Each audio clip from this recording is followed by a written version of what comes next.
Saint Luke. Glory to you, O Lord. At that time, Jesus came to Jericho and intended to pass through the town. Now a man there was named Zacchaeus, who was a tax collector and also a wealthy man, was seeking to see who Jesus was. But he could not see him because of the crowd, and he was short in stature.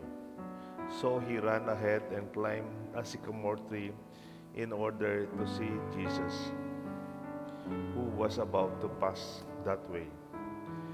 When he reached the place, Jesus looked up and said, "Zacchaeus, come down quickly, for I intend to stay in your house." And he came down quickly and received him with joy. When they saw this, they began to grumble, saying, "He has gone to stay at the house of a sinner." But Zacchaeus stood there and said to the Lord, "Behold, half of my possessions, Lord, I shall give to the poor. And if I have extorted anything from anyone, I shall repay it 4 times over."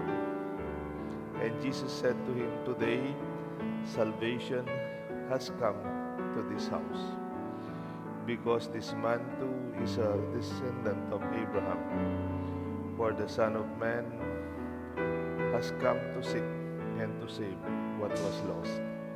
The Gospel of the Lord. Praise to you, Lord Jesus Christ. In the name of the Father, the Son, the Holy Spirit. Amen. Attention is love. Everyone competes to get your attention. Sa internet, marketing techniques and sellers, different employees just to win your attention. This makes the most expensive commodity, your attention. Just to get your precious attention, they will do everything, anything, because it's the only way for you to connect with you. Like babies, yung mga bata, and the young, when they want to get your attention, they do something beyond the ordinary. They create noise, tantrums, they cry, or some teenagers, they go to alcohol of minors or being a young troublemaker. This catches the attention of parents, teachers, and even authorities. Yung mga bata, mahalaga sa kanila yung you give them attention. You play with them, just sit down on their side. This is very important sa mga maliliit na bata. Sabi nga in Matthew 6:21, "For where your treasure is, there your heart will also be." Pwede nating palitan ng konti. Maybe we can also say, where your attention is, there your heart will also be. Minsan may tatay, meron siyang manok. Yung manok na sinasabong.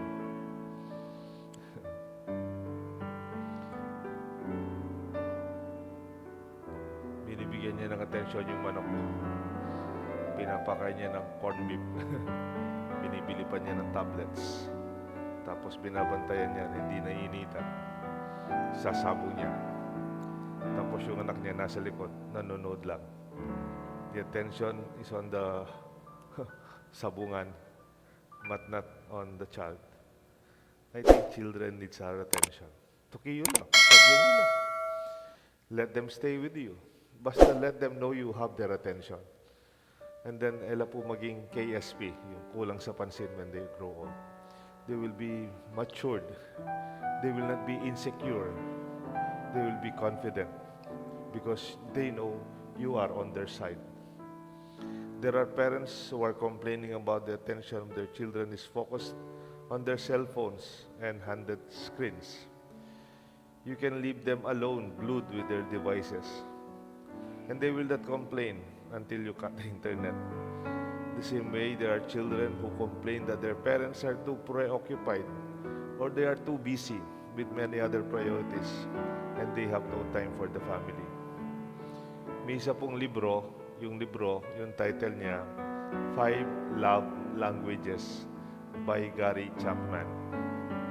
Itong 5 love languages, yung isa sa mga 5 languages, sabi niya, attention is giving your time, your mind, your ears, your awareness, and notice and focus. If you check Gary Chapman's book on the 5 love languages, you will notice the number 2 love language is quality time. Ano yung quality time? Quality time tayo, quality time. Love that is 100% attention given to the person, where the whole being is absorbed by the other. Hindi lang sa mga anak, pwedeng sa asawa mo, pwedeng sa magulang mo, o mga taong malapit sa iyo. Love them by just giving them attention. You don't always have to buy gifts or material things. At times, they just want you to sit down by their side. When attention is given, it means you are important, you are valued, you matter. Subtle expression of the absence of love is when other things are given priority, attention, more than your person. Halimbawa, sa mga lalaki, pwedeng absorb sila sa kanilang sports, sa kanilang social life. O kaya yung mga asawa, pwedeng they have a dog or a garden or maybe a business and work given more attention than you. Tapos sasabihin niya, hindi mo naman ako pinapansin. That is the cry of a heart longing for love. I wanted to see Jesus. Jesus in Zacchaeus, in us. Tignan po ninyo, Zacchaeus must be longing for Jesus. In the gospel, he gave attention to Jesus. He ran and left his busy life. He posed a tax collector. Iniwanan niya kanyang trabaho. Tumakbo siya. He exerted effort and went out of his way to see Jesus, seeking to see who Jesus was. He could not see him because of the crowd, and he was short in stature. So he ran ahead and climbed the sycamore tree in order to see Jesus. Passing by, basta makita lamang si Jesus. There must be longing in the heart of Zacchaeus to see Jesus, to encounter Jesus. In his soul, there must be that desire for redemption, for his own situation. That his attention at the moment was to see Jesus, whatever it takes. Zacchaeus, wealthy, powerful, but in him, that focus of attention is on Jesus. There must be a deep longing for more than what he already have. Mayaman na siya, powerful na siya. But there's something lacking in his heart that he wanted to see what he was looking for, Jesus himself. A writer, his name is Jose Ortega, said, Tell me where your attention is, and I'll tell you who you are. Saan ang attention mo? Makikita mo kung sino ka. Kung attention mo nasa sugal, sugarero ka. Kung attention mo nasa manok, edi sabungero ka. Kung attention mo nasa ganito, then you see your attention is really a definition of your own self. On the other hand, Jesus himself also gave attention to Zacchaeus. Nabigla siguro si Zacchaeus. He stopped his journey. He stopped the whole parade. Ang dami niya kasama. Huminto siya. Huminto lahat ng mga tao. And so those who followed him halted. Jesus have a real destination. May pinupuntahan talaga siya. He walks through the town of Jericho. But he forgoes. He let go and gave his destination for the moment to give attention to Zacchaeus. Jesus looked up. Yung iba, they looked down on Zacchaeus kasi malit lang siya. Jesus looked up and said, Zacchaeus, come down quickly, for today I must stay at your house. Zacchaeus, being the chief tax collector, must be abhorred by the community around him, collecting taxes for the foreign Roman king. Tax collector siya, hindi naman para sa gobyerno nila. Tax collector siya para sa Rome.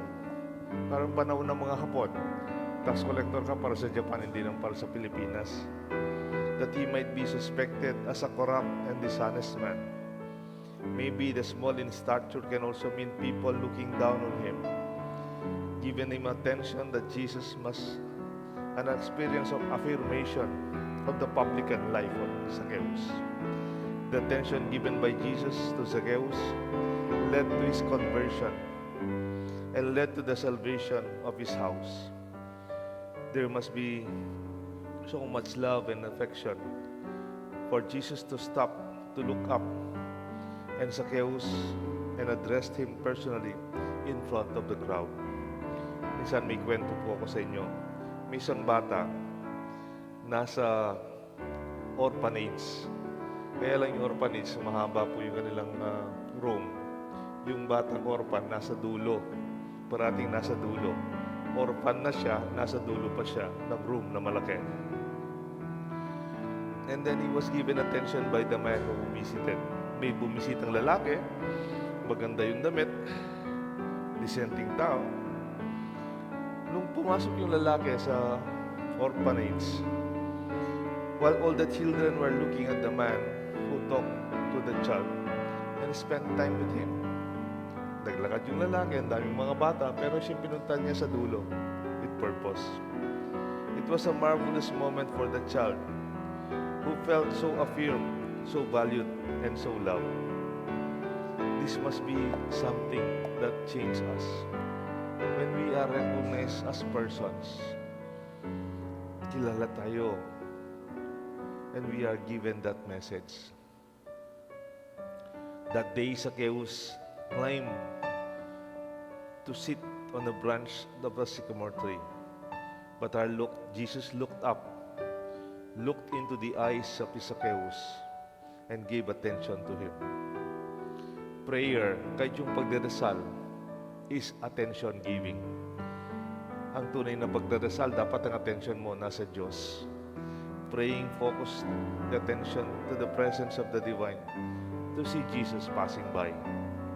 Sana pag nagdadasal tayo, hindi tayo nadidistract, but we give our love, our attention to the Lord.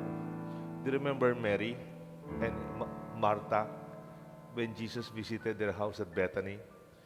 Si Martha, ang dami niyang atensyon. Yung atensyon niya nasa pagluluto, sa kusina, sa trabaho.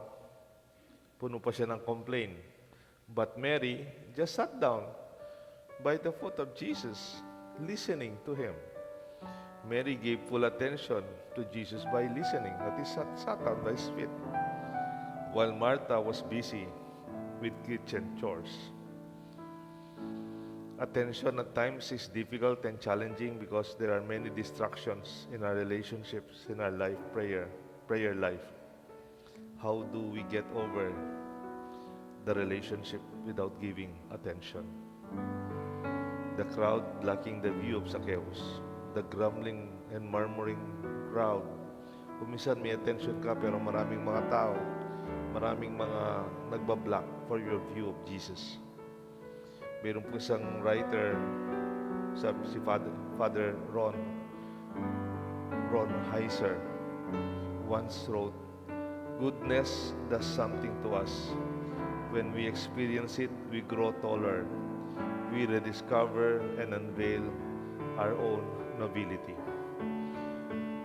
Pag may binibigyan ka ng atensyon, minamahal, mayroon kang binibigyan ng kabutihan, parang pag naranasan mo yun, parang malit ka lang tao, parang lumalaking yung pagkatao. When Zacchaeus encountered Jesus, he became a tall man. He gave back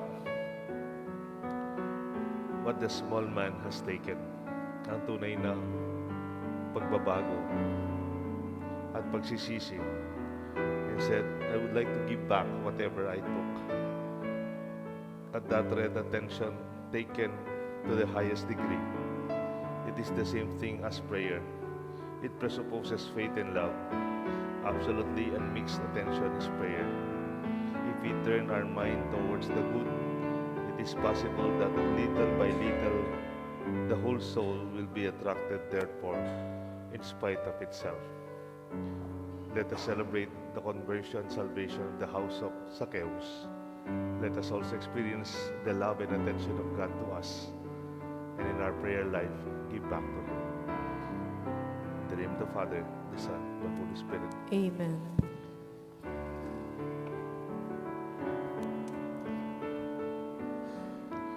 In the meeting between the Lord and Zacchaeus, we see the true